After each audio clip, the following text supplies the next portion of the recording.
Welcome to Chillin' 101. We hope this video helps. You already logged into Discord. Now open user settings from the bottom left gear. Once done, make sure you are using the desktop or web app because mobile differs. You need basic account access and permission to view advanced options. That's why we use the settings menu. Click the gear, then move directly to Appearance or Advanced depending on your client. This gets you to the exact controls quickly so you can enable the developer tools needed for ID and debugging.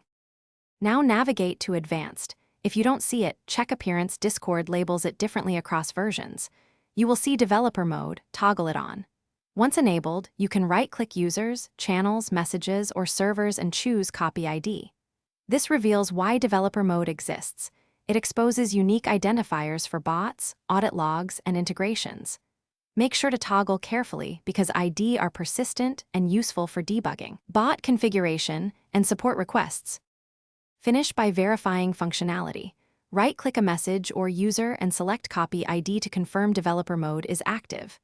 If the option is missing, close and restart Discord, then reopen settings and reconfirm the toggle. Client updates sometimes hide options until restart. Make sure you enabled it in the desktop or web client. Mobile menus differ and may show a separate switch.